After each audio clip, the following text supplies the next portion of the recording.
मैं माँ हूं, धरती माँ। अभिमान ईश्वर को तनिक भी पसंद नहीं, और यदि कोई अभिमानी होकर दैवी शक्तियों को भी ललकारने लगे, तब तो समझ लो कि उसका पतन बहुत निकट है। सफलता यदि किसी का मानसिक संतुलन बिगाड़ दे, तो फिर सफलता बहुत शीघ्र असफलता में बदल जाती है।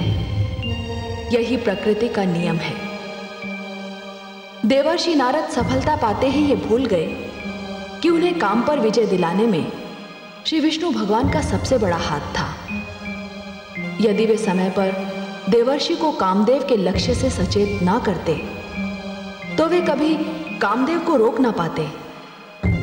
किंतु देवर्षि ने आवेश में आकर भोलेनाथ और भगवान श्री विष्णु के आगे जो डींग मारी, उसका फल तो उनको मिलना ही था। परंतु अधिक रुचिकर बात यह है कि देवर्षि नारद को मिलने वाला यह झटका नई घटनाओं का जन्मदाता बनने की शक्ति भी रखता है। देखें देवर्षि का क्रोध क्या गुल खिलाता है।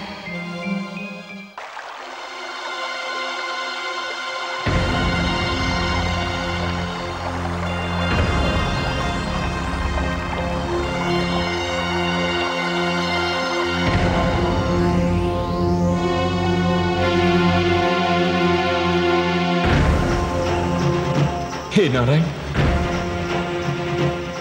ये आपने क्या किया? क्यों किया? चौथी बार प्रयत्न मत करना। आपका सुंदर मुखड़ा 3-3 बार देखकर हम लोग तो धन्य हो गए। मैं देख रहा हूं, मेरी इकलौती पुत्री के स्वयंवर में भाग लेने के लिए मानव, दानव, देव, यक्ष, गंधर्व ही नहीं, वानराज भी पधारे हैं।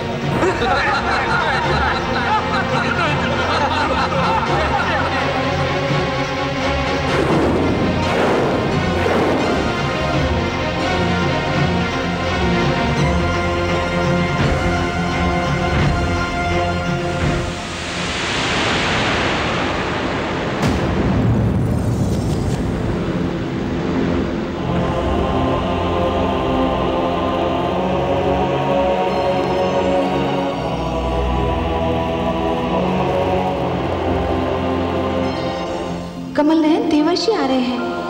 ज्वालामुखी फटने ही वाला है। बहुत क्रोधित दिखाई दे रहे हैं।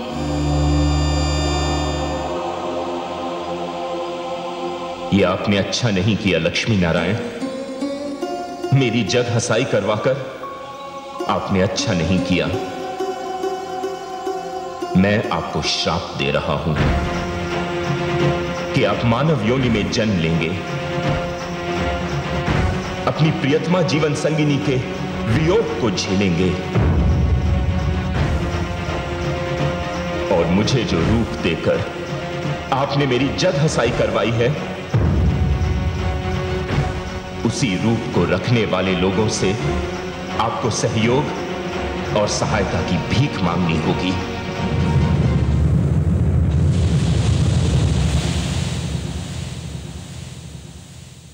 हे लक्ष्मी नारायण, मुझे आज बहुत दुख है।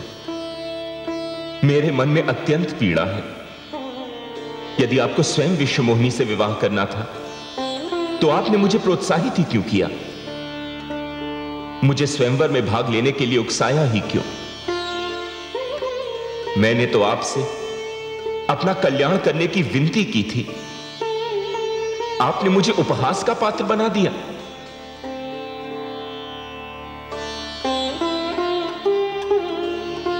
माते, माते, आप कुछ कह क्यों नहीं रही हैं? अपने पुत्र के अपमान पर आप कुछ बोल क्यों नहीं रही हैं माते? हे कमल नयन, देवर्षि के प्रश्नों का उत्तर दीजिए। मुझसे इनका दुख देखा नहीं जाता। ये मुझे अत्यंत प्रिय है। देवर्षि, आपने 2 प्रश्नों का उत्तर चाहा है। पहला यह कि मैंने आपको विश्व मोहिनी के स्वयंवर में भाग लेने के लिए प्रोत्साहित क्यों किया, और दूसरा ये कि आपको वानर रूप देकर मैंने आपका उपहास क्यों करवाया। हाँ नारायण, और मुझे अपने इन 2 प्रश्नों का उत्तर यहीं और अभी चाहिए। निस्संदेह देवर्षि, जहां तक आपको स्वयंवर में भाग लेने के लिए प्रोत्साहित करने का संबंध है, तो मैं आप पर यह सत्य प्रकट करना चाहता था देवर्षि कि आपकी उस घोषणा के उपरांत भी कि आपने काम को जीत लिया है, आप काम को जीत नहीं पाए। देवर्षि, यदि आपने काम को जीत लिया होता तो विश्व मोहिनी को देखने के उपरांत आप उस पर आसक्त न हुए होते, अपना आपा न खो बैठते। हे देवर्षि, धरती पर जो कुछ हुआ वो तो केवल मेरी लीला थी, सर्वत्र माया का खेल था। लीला थी, खेल था, माया थी? मैं समझा नहीं नारायण। हाँ देवर्षि, वेदवती आपके नारायण की भक्त थी, इन्हें पाना चाहती थी, परंतु रावण की दुष्टता के कारण उसके जीवन का अंत हुआ। तब उसने विश्व मोहिनी बनकर अपने आराध्य विष्णु को पा लिया।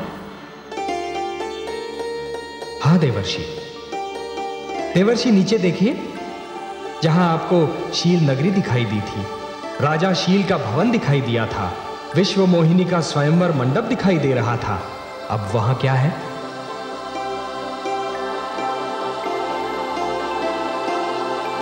किंतु हे लक्ष्मी नारायण, मुझे वानर रूप देकर मेरा उपहास करने की क्या आवश्यकता थी? देवर्षि, मैं तो केवल आपको यह बताना चाहता था कि जब किसी व्यक्ति के मन में अहंकार डेरा जमा लेता है तो उसका अच्छा भला रूप भी बिगड़ जाता है। देवर्षि, जब अहंकारी व्यक्ति अहंकार के मद में चूर, सिर उठाए और छाती फुलाकर चलने लगता है तो यह भूल जाता है कि उसकी उस चाल और मुद्रा को देखकर बुद्धिमान व्यक्तियों को हंसी आती है।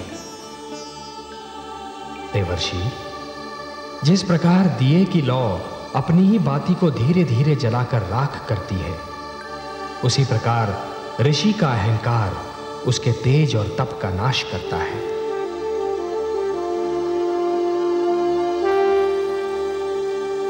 हे ब्रह्मापुत्र, मैं आपके तेज और तप को अहंकार की अग्नि से बचाना चाहता था, वो आपका उपहास नहीं था।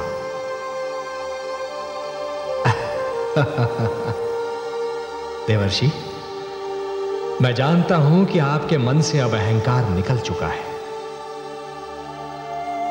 मुझे क्षमा कर दीजिए लक्ष्मी नारायण, मुझे क्षमा कर दीजिए, मुझे क्षमा। देवर्षि,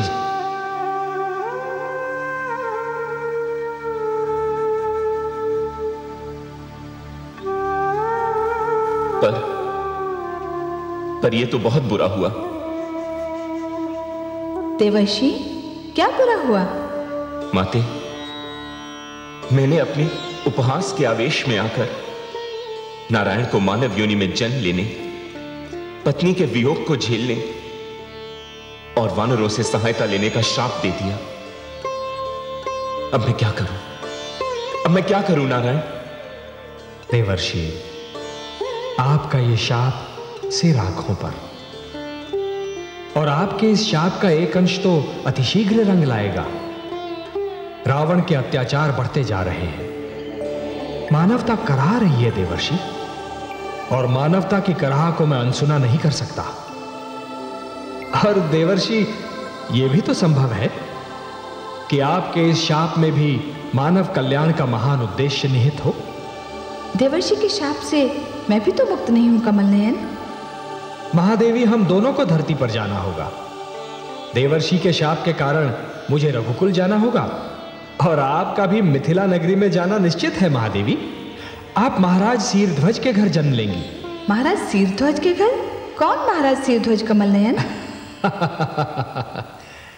महादेवी, मिथिला के नरेश राजा जनक का वास्तविक नाम है शीरध्वज। उनके वंश के हर राजा को विदेह या जनक कहकर पुकारा जाता है, क्योंकि उनका आदि पुरुष एक मृतक की देह से जन्मा था। मृतक की देह से? ऐसी विचित्र बात कहकर आपने मेरी उत्सुकता बढ़ा दी है। भला मृतक की देह से कोई जीवित कैसे जन्म ले सकता है? महादेवी, अच्छा होगा कि जिस वंश में आप जन्म लेने वाली हैं उसके विषय में सब कुछ जान लें। मैं जानने के लिए उतावली हो रही हूँ कमल नयन। बहुत पहले एक राजा निमि हुआ करते थे जो बहुत ज्ञानी, विद्वान और प्रतापी थे। एक बार उन्होंने राजसूय यज्ञ करने का निर्णय लिया महादेवी, और उन्होंने अपने कुलगुरु ऋषि वशिष्ठ को पौरोहित्य के लिए आमंत्रित किया।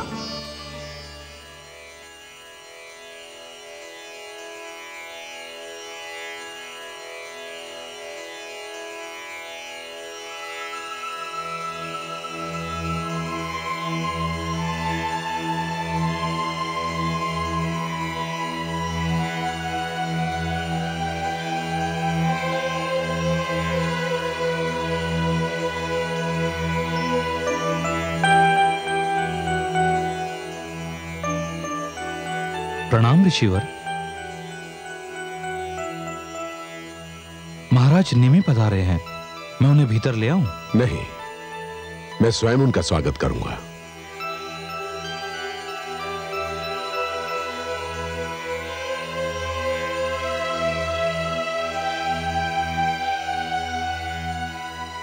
आपका स्वागत है महाराज निमि। प्रणाम गुरुदेव। आयुष्मान भव। कहिए, कैसे कष्ट किया? मैं आपको आमंत्रित करने आया हूं गुरुदेव। मैं राजसूय यज्ञ कराना चाहता हूं, और चाहता हूं यह यज्ञ आपके पवित्र हाथों से संपन्न हो। मैं आपका यज्ञ संपन्न करा के अत्यंत प्रसन्न होता राजन, परंतु क्या करूं? अभी कुछ ही समय पूर्व इंद्र ने मुझे अपने यहां यज्ञ कराने के लिए आमंत्रित किया,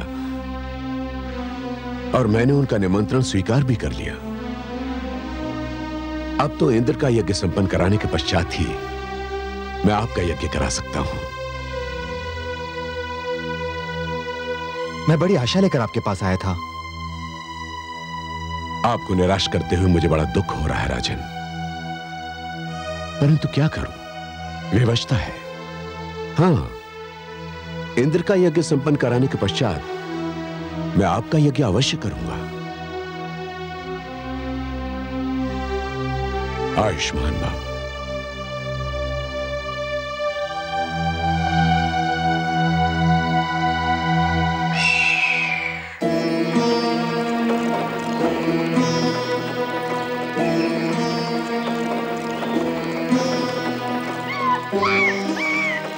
क्या करूं? गुरुदेव को लौटने में न जाने कितना समय लगे। यज्ञ का निश्चय कर चुका हूं। ऋषि गौतम के पास जाकर विनती करता हूं, वे अवश्य मेरा निमंत्रण स्वीकार कर लेंगे। अच्छा होता कि चलते चलते ऋषि वशिष्ठ से कह देता कि मैं ऋषि गौतम से यज्ञ करवा लूंगा।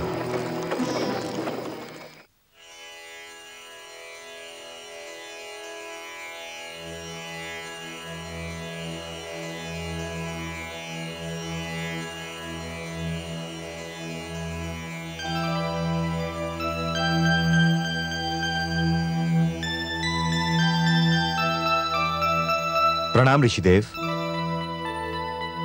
मैं मिथिला नरेश, महाराज निमि हूं ऋषिवर। तेजस्वी भव। हे महाराज, आपको कौन नहीं जानता, किंतु आपको अपने आश्रम में देखकर हमें आश्चर्य अवश्य हो रहा है। मैं आपको कष्ट देने आया हूं। आपका स्वागत है। कहिए, कैसा कष्ट? हे पूजनीय ऋषिवर, मैंने अपने राज्य में यज्ञ कराने का निश्चय किया है। मेरी इच्छा है कि यह यज्ञ आप स्वयं संपन्न करें। मैं आपको निमंत्रण देने आया हूं। मेरा निमंत्रण स्वीकार करके मुझे कृतार्थ करें, आपकी अनुकंपा होगी। मुझे आपका निमंत्रण स्वीकार है। आपका यज्ञ मैं अवश्य संपन्न करूंगा। प्रणाम ऋषिवर।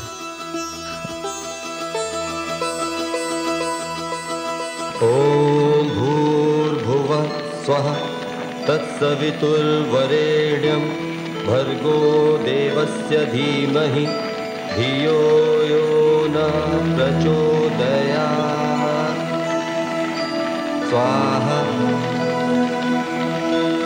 ओम भूर्भुवः स्वः तत्सवितुर्वरेण्यं भर्गो देवस्य धीमहि धियो यो न प्रचोदयात्।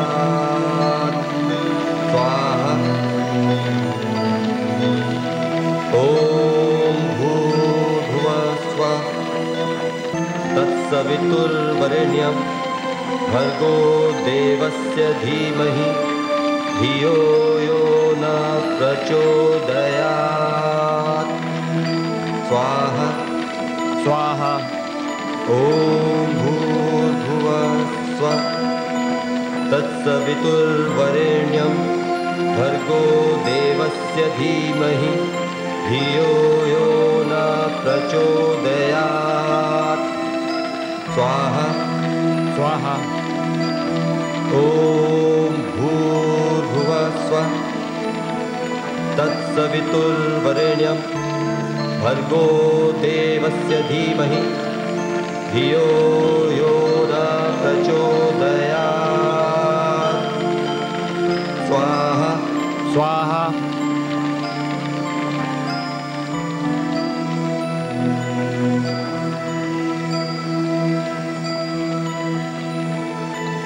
हे राजन, आपका यज्ञ संपन्न हुआ, बधाई हो।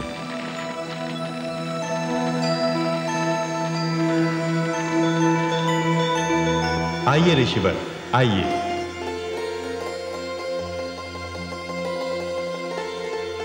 हे ऋषिवर, मेरा यज्ञ संपन्न करवा के मेरा पुरोहित बनकर आपने मुझ पर जो उपकार किया है उसे मैं सदैव स्मरण रखूंगा।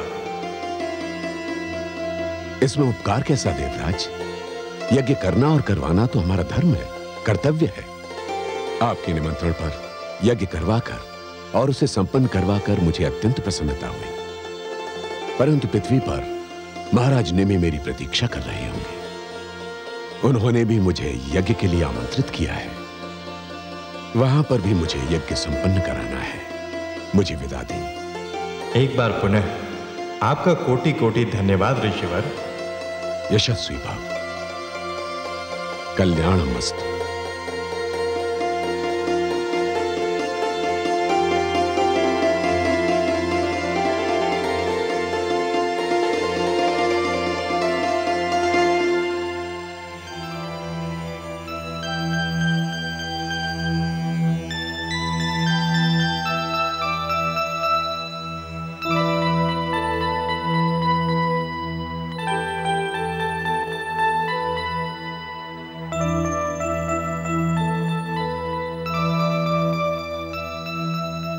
प्रणाम ऋषिवर।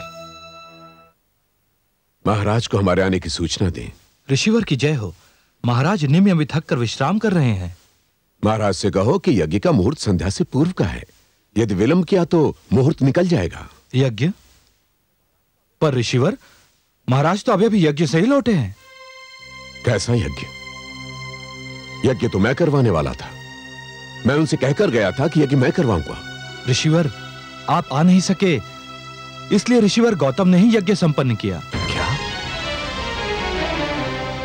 उन्होंने यज्ञ? और महाराज ने उचित नहीं समझा कि मुझे सूचित करते कि उन्होंने ऋषि गौतम से यज्ञ कराने का निश्चय किया है। इसका अर्थ यह हुआ कि उन्होंने अपना गुरु बदल लिया है। इसका अर्थ यह हुआ कि अब उन्हें मेरी आवश्यकता नहीं है। यह मेरा घोर अपमान है। जाओ, जाकर अपने महाराज से कह दो कि आज के यज्ञ का उन्हें कोई फल नहीं मिलेगा। और मैं वशिष्ठ उन्हें शाप देता हूं कि आज संध्या से पूर्व ही उनकी आत्मा उनका शरीर त्याग देगी। ऋषिवर, ऋषिवर, महाराज, महाराज, महाराज, महाराज। क्या हुआ? चिल्लाकर मेरी निद्रा क्यों भंग कर दी? महाराज, अनर्थ हो गया महाराज। क्या हुआ? गुरुदेव वशिष्ठ पधारे थे महाराज। क्या? गुरुदेव पधारे थे? जी। कहाँ है वो? वो तो चले गए। मैंने उनसे कहा कि आप विश्राम कर रहे हैं तो वो। मूर्ख, ये तूने क्या किया? क्या कहा उन्होंने? उन्होंने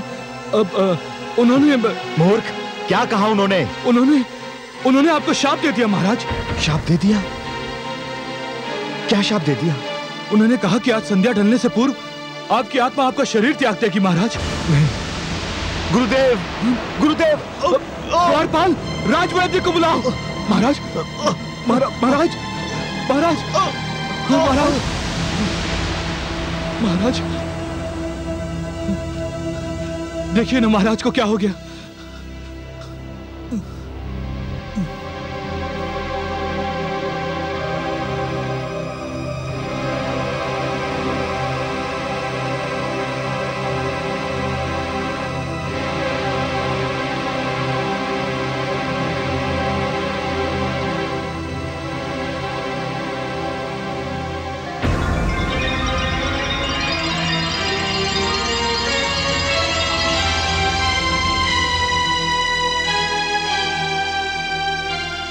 महाराज निमि परलोक सिधार गए।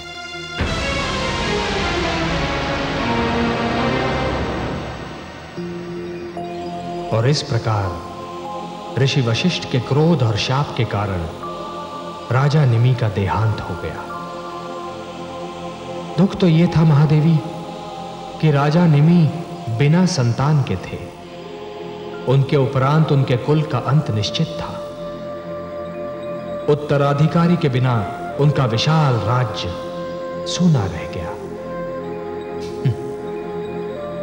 पर महादेवी, ऋषि गौतम ने सप्त ऋषियों से सहायता मांगी और उन सब ने मिलकर राजा निमि की मृतदेह से संतान प्राप्ति का अभियान आरंभ कर दिया।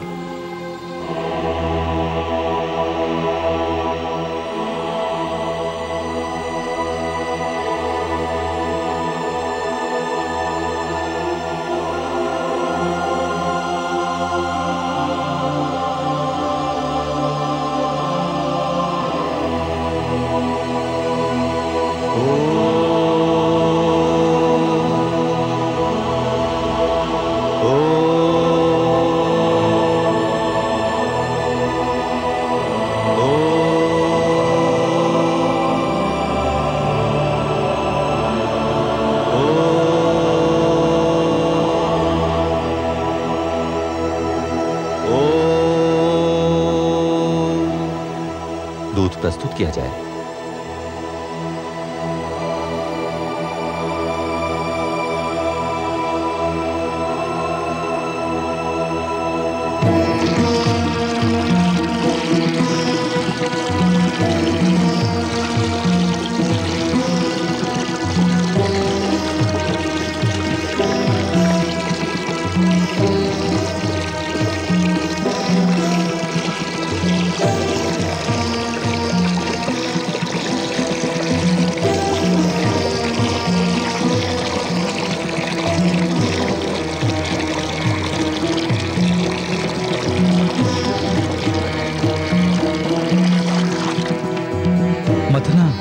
किया जाए?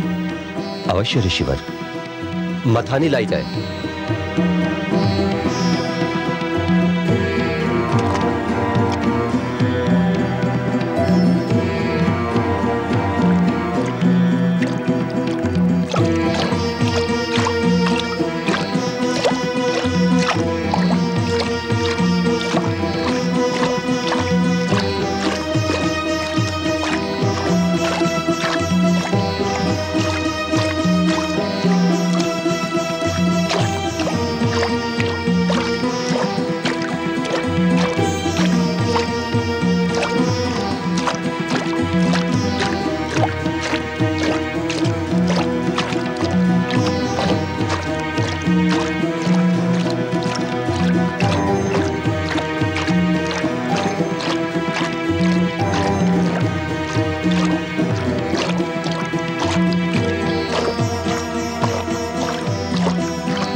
राजा निमि के शव से जन्मे उस सुंदर राजकुमार का नाम रखा गया मिथि, क्योंकि वो मंथन से प्रकट हुआ था। उसी ने मिथिला नगरी बसाई और उसके उपरांत जो भी मिथिला का राजा हुआ उसे विदेह या जनक कहकर पुकारा गया। विदेह इसलिए महादेवी क्योंकि उनका जन्म मृतदेह से हुआ था, और जनक इस कारण क्योंकि वो सारे राजा एक पिता की भांति प्रजा पालन करते थे। वर्तमान मिथिला के जनक अर्थात सीरध्वज मिथि की 37वीं पीढ़ी है। अब वही आपके पिता होंगे महादेवी, और आप उनकी पुत्री जानकी कहलाएंगी। हे कमल नयन, मुझे कब जाना होगा? अभी विलंब है महादेवी, और धरती पर तो हम दोनों को जाना होगा, जिसका एक कारण तो है देवर्षि का शाप और दूसरा कारण है रावण के अत्याचार। और मुझे प्रतीक्षा है रावण के पाप की गागर भर जाने की।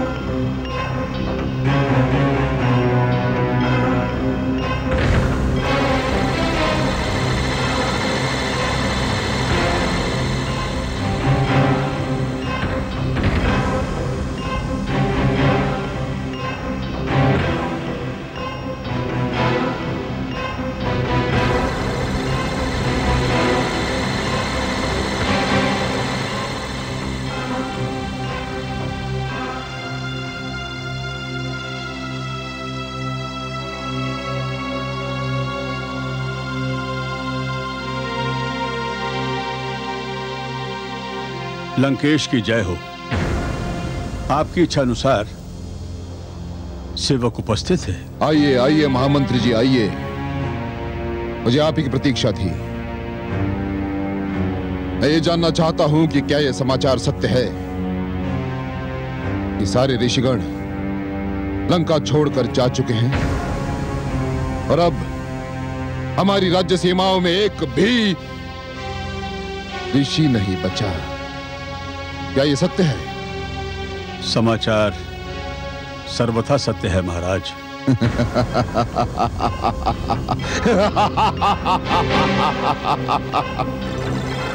हम प्रसन्न हुए महामंत्री जी, अति प्रसन्न। इसका अर्थ यह हुआ कि अब हमारी राज्य सीमाओं में उस छलिए का कोई नाम लेवा नहीं रहा जिसे ऋषि,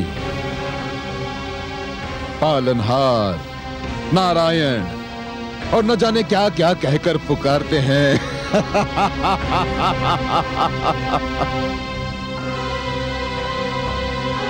इसका अर्थ यह हुआ कि अब हमारी राज्य सीमाओं में वह हास्यजनक आडंबर भी समाप्त हो गया जिसे यज्ञ कहते हैं।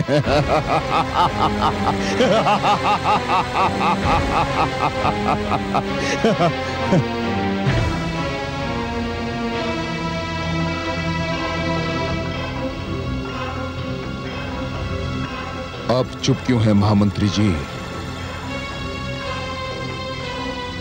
इसलिए कि यह समाचार सर्वथा सत्य नहीं है।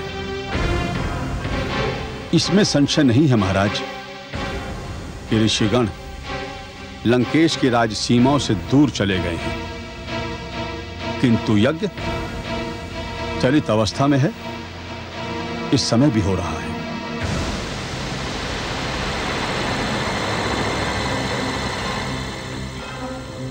ऋषि चले गए किंतु यज्ञ अभी भी हो रहा है। मुझे ये परस्पर विरोधी सूचनाएं क्यों दी जा रही है महामंत्री जी? मुझे बताएं कि कौन है वो जो हमारे राज्य में यज्ञ कर रहा है? आप बार बार चुप क्यों हो जाते हैं? मुझे बताएं कि कौन है वो। मैं उसके शरीर से रक्त की एक एक बूंद निचोड़ लूंगा। मुझे बताएं कि कौन है वो। मुझ में उसके नाम की घोषणा करने का साहस नहीं है महाराज। क्यों? क्योंकि उसका आपके साथ रक्त का संबंध है महाराज। पहेलियां ना बुझाए महामंत्री जी, अब मुझे बताएं कि कौन है वो? वह कोई और नहीं महाराज, आपके अनुज हैं।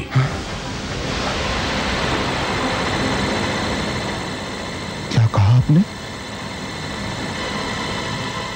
मेरा अनुज? मेरा विभीषण, जिसे मैंने अपना अनुज नहीं सदैव अपना पुत्र समझा? नहीं नहीं नहीं नहीं महामंत्री जी, ये नहीं हो सकता। मुझे विश्वास नहीं हो रहा। विभीषण ऐसा कोई कार्य नहीं करेगा जो रावण की इच्छा के विरुद्ध हो। वो ऐसा नहीं कर सकता, वो ऐसा नहीं कर सकता महामंत्री जी। और यही सर्वथा सत्य है महाराज।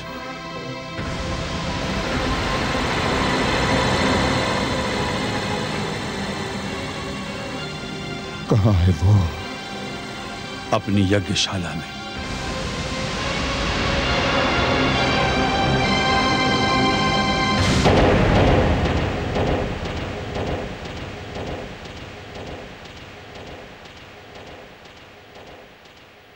ओम भूर्भुवः स्वः तत्सवितुर्वरेण्यं भर्गो देवस्य धीमहि धियो यो नः प्रचोदयात् स्वाहा। ओम नमो भगवते वासुदेवाय। ओम नमो भगवते वासुदेवाय। ओम नमो भगवते वासुदेवाय।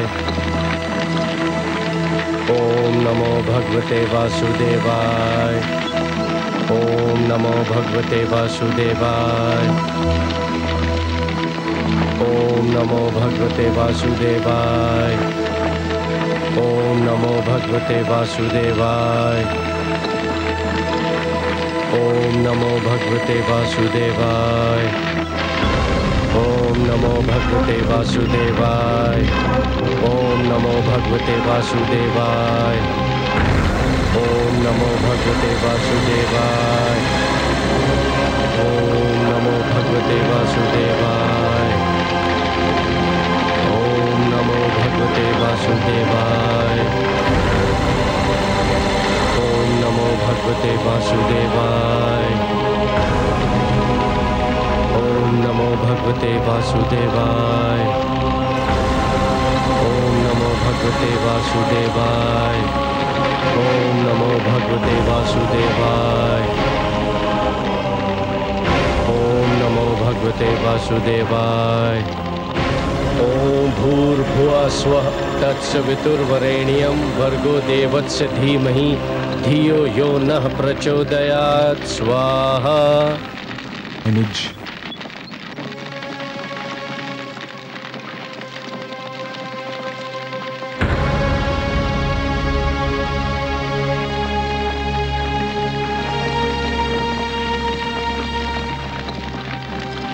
प्रणाम भ्राताश्री।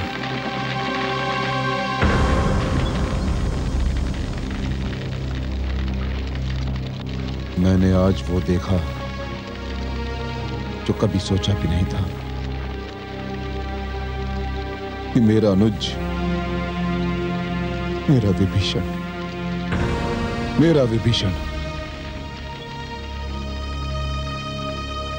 जो जानता है कि मैं विष्णु से कितनी घृणा करता हूं, जो जानता है कि मुझे विष्णु के यज्ञ से कितना बैर है, वो विभीषण विष्णु का यज्ञ कर रहा है, वो भी रात के अंधेरे में सबसे छिपकर। क्यों? भ्राताश्री, मैं तो ये सब दिन के उजाले में सबके सामने इसलिए नहीं करता कि कहीं प्रजा ये न समझे कि लंकापति के घर में ही उनके आदेश की अवहेलना हो रही है। तो ये नहीं हो रही? क्या ये सत्य नहीं कि मेरा अनुज मेरे पिता के रक्त का भागीदार मेरा आदेश ठुकरा रहा है? मुझे आज ज्ञात हुआ कि मैं जिस अनुज से पुत्र की भांति स्नेह रखता था, उसके मन में मेरे लिए कोई आदर नहीं, कोई स्नेह नहीं। नहीं भ्राताश्री, ऐसा ना कहें। आप भली भांति जानते हैं कि मैं आपको पिता समान समझता हूं। आप जब चाहे मेरे स्नेह की परीक्षा ले सकते हैं। जब चाहे क्यों विभीषण। मैं आज, अभी और इस क्षण तुम्हारी परीक्षा लूंगा। मैं देखूंगा कि तुम्हारे मन में मेरे लिए कितना आदर है, कितना स्नेह है। कहो, स्वीकार है तुम्हें? आज्ञा दीजिए भ्राताश्री। तो मुझे वचन दो कि आज से,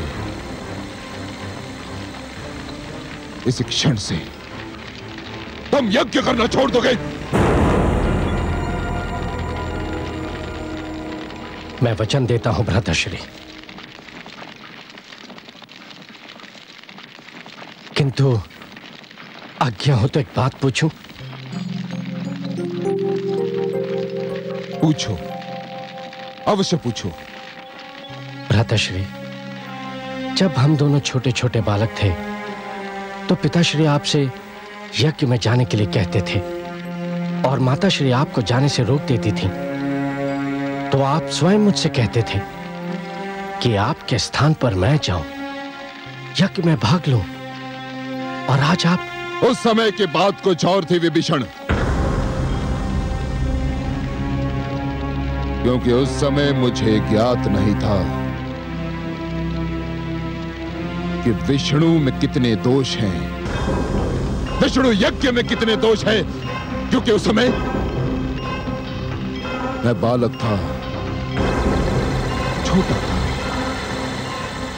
किंतु अब मैं सब कुछ जान चुका हूं, सब कुछ जान चुका हूं। मैं क्या जान चुके हैं आप भ्राताश्री? यही कि विष्णु कितना कपटी है, कितना धूर्त है, कितना दुष्ट है। हे ईश्वर, वो मेरा और मैं उसका विरोधी हूं। यदि तुम सत्य कह रहे हो कि तुम मेरा आदर करते हो, तो फिर आज से तुम्हें उसका विरोध करना होगा विभीषण। आज से यज्ञ बंद करना होगा। मैं आपको वचन दे चुका हूं कि आपकी आज्ञा का पालन करूंगा। अब मैं यज्ञ नहीं करूंगा।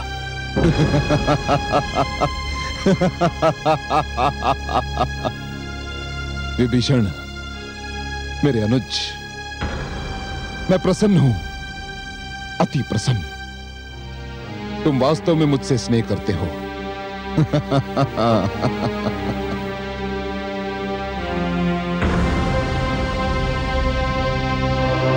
मैं आपसे बहुत स्नेह करता हूं भ्राताश्री।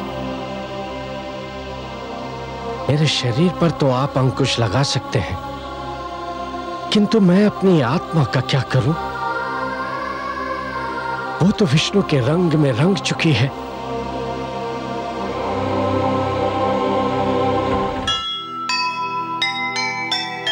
रावण था पंडित बड़ा, रावण था विद्वान,